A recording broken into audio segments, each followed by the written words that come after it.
இப்போ சென்னையில ரெண்டே பேருக்கு நடுவுல தான் போட்டி. ஒன்னு இஎம்ஐ, இன்னொன்னு ரெண்ட். போரூர், காட்டுப்பாக்கம். ரெண்டட் ஹவுஸ்னா உங்க ரெண்ட், அவங்க அசர்ட். ஓன் ஹவுஸ்னா உங்க இஎம்ஐ, உங்க assert. For bookings call 8682089820.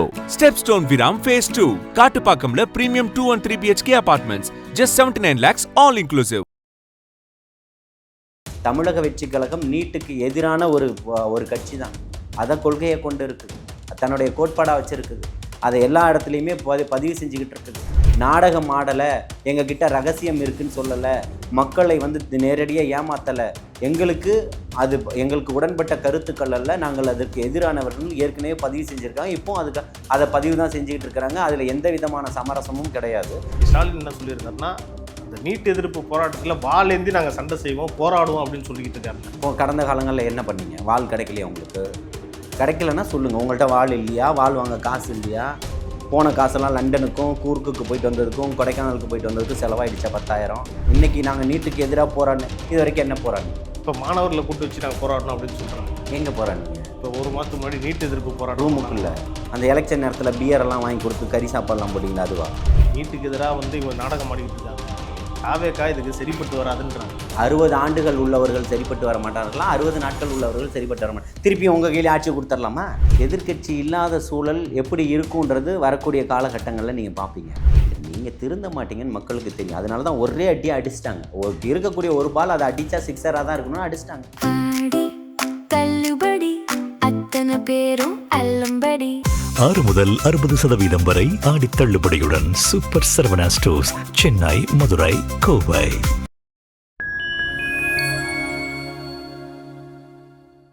Fine time நேயர்களுக்கு வணக்கம். இன்று நம்மோடு இணைந்திருப்பவர் தாவேக்காவை சேர்ந்த திரு அப்துல் ஜலீல் அவர்கள். அண்ணா வணக்கண்ணா.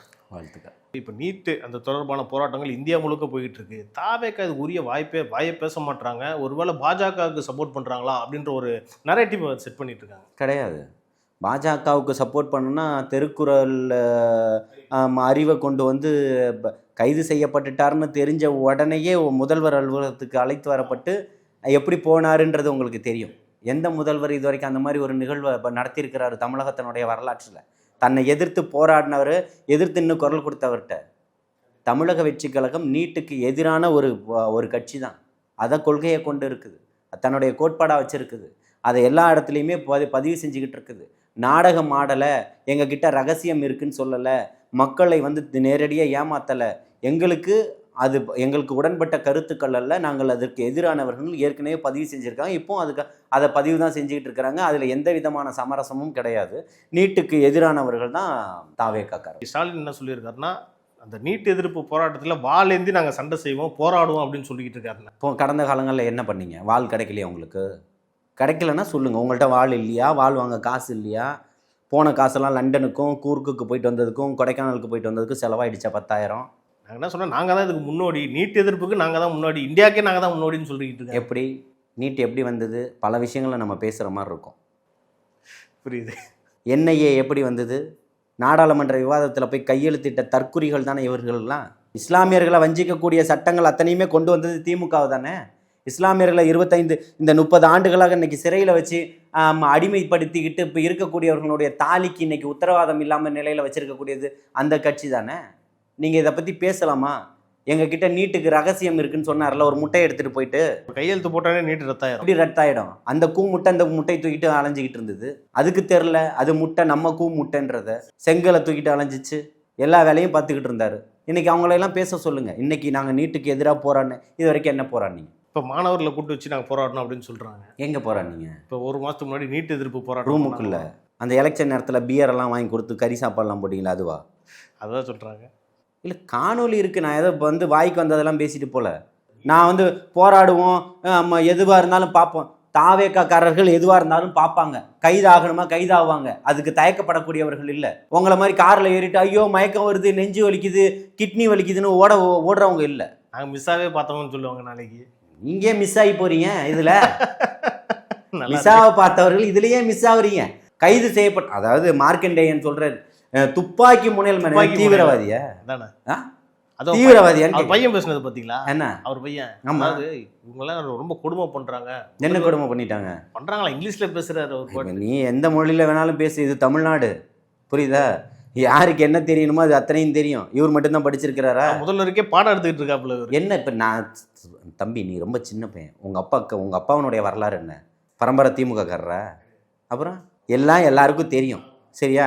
கடந்த காலத்தில் விளாத்தி குளத்தில் என்னுடைய தங்கச்சி பாலியல் வன்புணர்வு செய்து கொல்லப்பட்டாள் இல்லை? அப்போ எங்கே போனீங்க நீங்கள்? இந்த வார்த்தையே வெளியே வரல. அங்கே எங்கே போனீங்க நீங்கள்? சுத்தமா இல்லை. அப்போ உனக்கு உங்கள் அப்பா வேணும்னா என் குடும்பத்துக்கு என் தங்கச்சி வேண்டாமா? அறிவு இருக்கா உனக்குன்னு தான் கேட்குறேன். இன்னைக்கு உங்கள் அப்பாவை அரெஸ்ட் பண்ணி கூட்டிகிட்டு போயிட்டாங்க. உங்கள் அப்பா பேசுகிற பேச்சுக்கு வேற என்ன பண்ணுவாங்க? சட்டம் தன்னுடைய கடமையை செஞ்சிருக்கு. அவனுடைய அங்கே என் தங்கச்சி வந்து கொல்லப்படும் போது நீ எங்க போயிருந்த? அப்போ உனக்கு தெரிஞ்ச இங்கிலீஷ் எங்க போச்சு? அப்போ உனக்கு மைக்கு கிடைக்கலையா? அப்போ எதிர்த்து அப்பனும் மகனும் போராட வேண்டியது தானே? ஏன் போராடல? தேவையில்லாம என்ன டென்ஷன் ஆக்கிட்டு இருக்கிறீங்க. இப்போ கனிமொழி அவர்களும் அதான் சொல்றாங்க, நீட்டுக்கு எதிராக வந்து இவங்க நாடகம் ஆடிக்கிட்டு இருக்காங்க, தாவேக்கா இதுக்கு சரிப்பட்டு வராதுன்றாங்க. 60 ஆண்டுகள் உள்ளவர்கள் சரிப்பட்டு வர மாட்டார்களா? 60 நாட்கள் உள்ளவர்கள் சரிப்பட்டு வர மாட்டாங்க. திருப்பி உங்க கையில ஆட்சி கொடுத்துடலாமா? எப்படி புரியுது? கொடுத்துட்டா தமிழ்நாடு சிறப்பா இருக்குமா? எப்படி இருக்கும்? சீர சிறப்புமா இருக்குமா? வளர்ச்சி பாதையில பெருமா? அம்மா உணவகத்தில் சோறு போடுறதுக்கு வக்கு இல்லை உங்களுக்கு. போகிற பஸ் எல்லாம் டயர் தனியாக சீட்டு தனியாக பிடிங்கிட்டு ஓடிக்கிட்டு இருக்குது. பள்ளி மாணவர்களுக்கு லேப்டாப் சைக்கிள் கொடுக்கறதுக்கு வக்கு இல்லை. யூனிவர்சிட்டியில் படிக்கிற பிள்ளைகளுக்கு ஃபீஸ் கட்டி காலேஜ் போய் சேர்ந்தாங்கன்னா அவங்களுக்கு கொடுக்கறதுக்கு புக்கு இல்லை. நெட்டில் டவுன்லோட் பண்ணி படிங்கன்னு சொல்லிக்கிட்டு இருக்கிறீங்க. எதை நீங்கள் சிறப்பாக செஞ்சீங்க? இருக்கக்கூடிய பூரா குவாரியிலையும் பல 1000 கோடிகளை கொள்ளையடிச்சு வச்சுக்கிட்டு இருக்கிறீங்க. மணலை திருடி வித்துக்கிட்டு இருக்கிறீங்க. இன்னைக்கு இப்போ நகராட்சியில் பல 1000 கோடி ஊழல் நடந்திருக்குது. சேகர் பாபு மீது வழக்கு பாஞ்சிருக்குது. இப்போ பிரியா மீது அவர்கள் மீது வழக்கு பாஞ்சிருக்கு. செந்தில் பாலாஜி மீது வழக்கு பாஞ்சிருக்கு. ஏவா வேலு மேலே வழக்கு பாஞ்சிருக்கு. ஜெகத் ரட்சகன் மீது வழக்கு பாஞ்சிருக்குது. யாரை சும்மா விட்டீங்க? கிட்னி எடுத்து வித்தார என்ன சரவணன் மீது வழக்கு பாயுது. எது சிறப்பாக இன்னும் செய்யும்? கிட்னியை தான் திருடின, சட்னியும் எடுத்துகிட்டு போயிட்டியா வீட்டில் இருந்து? ஆனால் செந்தில் பாலாஜி வரவே மாட்டாரு, விசாரணைக்கு ஆஜரே ஆக மாட்டாரு, ஒளிஞ்சிக்கிட்டு இருக்காரு, பொந்துக்குள்ள உட்காந்துக்கிட்டு இருக்காரு. எப்போதான் வெளியே வருவார்? அவர் இவர்கிட்ட தான் கேட்கணும், ஸ்டாலின்கிட்ட தான் கேட்கணும். இல்லை அவங்க சொல்லுவாங்களே, தொட்டுப்பார் சீண்டிப்பார்னு வீடியோலாம் போட்டார். இப்போனா பயந்துட்டு முக்கில் உட்காந்துக்கிட்டு இருக்காரு. ரீல்ஸ் போடுவாங்க அவங்க ஜென்சி கிட்ஸ் வச்சிருக்காங்கல்ல, அதை வச்சு பேசுவாங்க. அறிவார்ந்த ஜென்சி கிட்ஸ் அவங்கள சொல்றீங்களா? இவங்கள்ட்ட உள்ள சரக்கு தீர்ந்து போச்சு. இப்போ தான் ஒரு டீமை ரெடி பண்ணி அவங்க பேசுவாங்க இனிமேல். ஓகே, அப்போ அதுக்கு தான் லண்டன் போயிட்டு வந்தார். அப்போ இவர் கற்றுக்கிட்டு வந்திருக்காரு. அப்போ அவங்க லண்டன் போவாங்க, பையன் துபாய் போவார், துபாயிலேருந்து தனி தீவுக்கு போவார். அப்புறம் எல்லாருமா சேர்ந்து மாப்பிள்ளை மாமனார் மச்சான் எல்லாம் சேர்ந்து கூர்க்கு போவாங்க. ஆனால் பாஜகவை சந்திச்சிருக்க மாட்டாங்க. ஆனால் பாஜக வந்தோட என்ன பண்ணுறது, இந்த தொகுதி முறை வரைக்கு நாங்கள் சொல்கிற விஷயத்த நீங்கள் சரி பண்ணிங்கன்னா உங்களுக்கு சப்போர்ட் பண்ண வாய்ப்பு இருக்குது அப்படின்ற மாதிரி உருட்டு இருக்காங்க. பார்த்தீங்களா? இப்போ பண்ணுங்க சேர்றாங்களா மக்கள்? மார்க்கண்டேயன் சொன்னார்ல, எதை உடைப்பான்னு. மக்கள் இன்னும் எதையெல்லாம் உடைக்க போகிறாங்கன்றத பாரு. மொத்தமாக உடைச்சி விட போகிறாங்களாண்ணா? முடிஞ்சு போச்சு. அதை இன்னுமே உங்களுக்கு தெரியல, திருந்துறது இல்லை.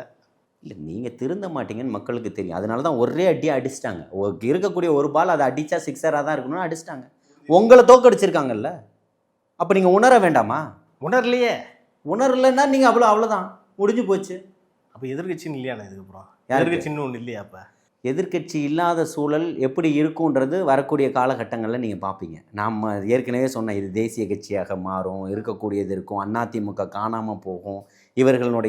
இவர்களில் எத்தனை பேர் கைதாக போகிறார்கள்னு தெரில. அவ்வளோ ஊழல்வாதிகள் இருக்கிறாங்க. ஊழலுக்கும் அரசியல் எதிரி யார், கொள்கை எதிரிகள் யாருன்றதை தெளிவுபடுத்திட்டு தான் தமிழக வெற்றி கழகம் இங்கே பயணம் பண்ணிக்கிட்டு இருக்குது.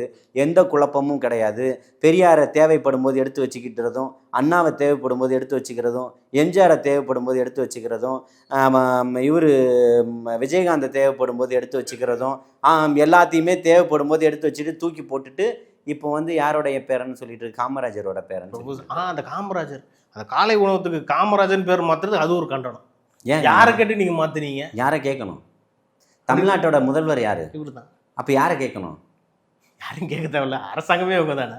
அதை தான் கேட்குறேன். நீ அதாவது நான் ஓரமாக போய் நில்லுங்க போ, எங்களுக்கு தெரியும். ஆட்சியும் அதிகாரமும் இன்னைக்கு அவர்கிட்ட இருக்குது. யார் எதை பண்ணணும்? அதாவது ஒரு அறிவார்ந்த கேள்வி கேட்டிருக்காரு. யாருன்னா துரைமுருகன். முதலமைச்சர் காலை உணவு திட்டம் தானே இருக்குது, நீங்களும் இப்போ முதலமைச்சர் தானே, எதுக்கு அந்த பேரை மாற்றுறீங்க அப்படின்ற மாதிரி அறிவார்ந்த கேள்வி. காமராஜர் யார்? முன்னாள் முதலமைச்சர். இருந்துட்டு போகுது.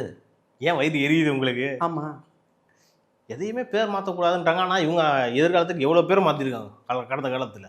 அதை பற்றிலாம் பேசுவாங்க. இங்கே அண்ணா அறிவாலயம் வச்சுருக்கீங்க, அங்கே கலைஞர் அறிவாலயம்னு சொல்லிட்டு ஒன்று கட்டிக்கிட்டு இருக்கிறீங்க. பிரம்மாண்டமாக கட்டுங்க, எதை வேணால் பண்ணுங்க. அப்புறம் ஸ்டாலின் அறிவாலயம் கட்டுவாங்க, அப்புறம் உதயநிதி அறிவாலயம் கட்டுவாங்க, இன்பநிதி அறிவாலயம் கட்டுவாங்க. அதுக்கடுத்து ஆமாம் எத்தனை என்ன சொல்கிறேன், இந்த குடும்பத்துக்கு மட்டும் தான் அறிவு இருக்கானே.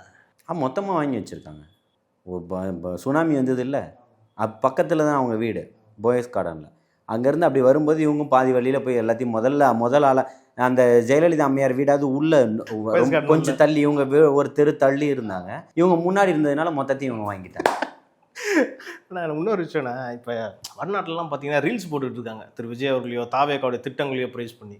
ஆனால் அதையே வந்து திமுக என்ன சொல்கிறாங்கன்னா, காசு கொடுத்து கண்ட வேலையெல்லாம் பார்த்துக்கிட்டு இருக்கிறத விட மக்களுக்கு எதாவது செய்யுங்கப்பா அப்படின்ற மாதிரி கேள்வி செஞ்சுக்கிட்டு இருக்கிற வேலையெல்லாம் திமுகவுடைய வேலைன்னு அதே முன்னாள் முதல்வர் ஸ்டாலின் தானே சொன்னார். ஞாபகம் இருக்கா இல்லையா? நடக்கிறது திமுக ஆட்சி தான் சொன்னாரா இல்லையா? அப்படி வரீங்களா நீங்க? சொன்னாரா சொல்லலையா? சொன்னார். அப்புறம் இப்போ எதுக்கு குறை சொல்றீங்க? கரெக்டு தான். அப்போ அது திமுக ஆட்சின்னு நினச்சிக்கங்க. விளம்பரத்துக்கு பேர் போனவங்களே அவங்க தான் இருக்கீங்களா? அவர் எங்கேயாவது காசு செலவு பண்ணி முதல்வருக்கு விளம்பரம் பண்ணிட்டு இருக்கிறாரு? இல்லை. எங்கேயாவது நான் அண்ணன் போஸ்ட் அடிச்சு ஓட்டிட்டு இருக்கிறாரு? மறந்துட்டீங்க. தலைவரை தளபதியை சொல்றேன். இல்லை கிடையாது. எங்கேயாவது அண்ணன் போஸ்ட் ஓட்டிட்டு இருக்கிறாரா? விடியல் பையனை உங்க கனவுக சொல்லுங்கன்னு கேட்டுட்டு இருக்கிறாரா? உன் வலியும் வேதனையும் என்னன்னு கேட்டு அதை சரி செஞ்சு கொடுத்துட்டு இருக்கிறாரு. நீங்க எல்லாத்தையும் முடிச்ச உடனே திரும்பவும் சொல்கிறேன், 5 ரூபாய்க்கும் போட்ட சாப்பாட்டை ஒழுங்காக போடுறதுக்கு வக்கு இல்லாமல் அதுக்கு பேட்டி கொடுத்தாங்க, ஞாபகம் இருக்கா? பிரியா எல்லாருமே சேர்ந்து ஒரு நாளைக்கு 1 லட்ச ரூபாய் நஷ்டத்தில் போகுதுன்றாங்க. இப்போ அது லாபத்தில் எங்கிட்டு இருக்குன்றத பேட்டியை பார்த்தீங்களா இல்லையா? இப்போ என்னத்துக்கு இவங்களாம் மேயராக உட்காந்துக்கிட்டு இருக்கான்ற கேள்வி கேட்பாங்க. மேயராங்களா? ஆனால் உழைக்கிறாங்கன்னு சொல்லுங்க. மேயராங்க எப்படின்னு சொல்லுங்க? மேயர்னு சொன்னேன். மேயர் புரியுது. ஆமாம், மக்களுக்கு புரியும். நிறைய மேயர் இதாயிட்டாங்க. அதனால தான் எல்லா திட்டங்கள்லையும் போட்ட டெண்டர்கள் எல்லாம் ரத்து செய்யப்பட்டிருக்குது. ஏகப்பட்ட ஊழல் கடந்தாச்சு இல்லை, டெண்டர் எல்லாத்தையும் ரத்து செய்யப்பட்டிருக்குது. இப்போ ஆனால் டிரான்ஸ்பரண்ட்டாக நடந்துட்டு இருக்கிறதா சொல்கிறாங்களே, டெண்டர் விஷயம்லாம் கரெக்டாக போயிட்டுருக்கா? கரெக்டாக அதாவது கடந்த காலங்களில் காசு கொடுத்து டெண்டர் எடுக்க முடியாதவங்க கம்ப்ளைண்ட் கொடுங்க, நிச்சயமாக பணம் வாங்கி தரப்படும். அதுக்காக பயந்துக்கிட்டு எத்தனை பேர் தெரியுமா கூப்பிட்டு ஆள்களை வச்சு பேச்சுவார்த்தை நடத்தி பணமெல்லாம் எத்தனை பேருக்கு தெரியுமா போயிருக்கு? கரெக்ட். உங்களுக்கு தெரியுமா? கேட்டிருக்கேன், கேள்விப்பட்டேன்.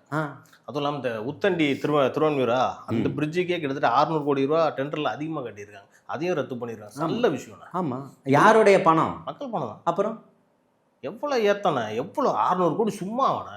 ஆமாம், அது உதயநிதி தான் சொன்னார். அவங்க அப்பா வீட்டு காசா அப்படின்னு கேட்டார். அவர் ஸ்டைலில் தான் நானும் வீட்டுக்கு. ஆமாம், நானும் அவர் ஸ்டைலில் தான் சொல்கிறாரு. இது உங்கள் அப்பா வீட்டு காசு இல்லைன்னு சொல்கிறேன். உங்களுக்கு புரியும்னு நினைக்கிறேன். இதுக்கப்புறமாச்சும் எதாவது பண்ணால் எதுக்கு அடுத்த வாட்டி அவங்க தான் அறிவு திருவிழா நடத்துகிறாங்களா, எல்லாம் புரியும். அவங்களுக்கு இல்லாத அறிவா நமக்கு இருக்குன்றீங்க. அவங்களுக்கு புரியும், கண்டிப்பாக புரியும். அடுத்த வாட்டியாச்சும் ஆட்சிக்கு வர வாய்ப்பு இருக்கா? யாருக்கு? ஒரு கற்பனையாக கேட்டேன், என் மேலே கோவப்படுறாதீங்க. கற்பனையாக 1000 பேசலாம். புரியுதுண்ணா. சிறப்புண்ணா. பல விஷயங்கள் பேசணும். உங்கள் நேரத்துக்கும் கருத்துக்கும் நன்றிண்ணா. வாழ்த்துக்கள்.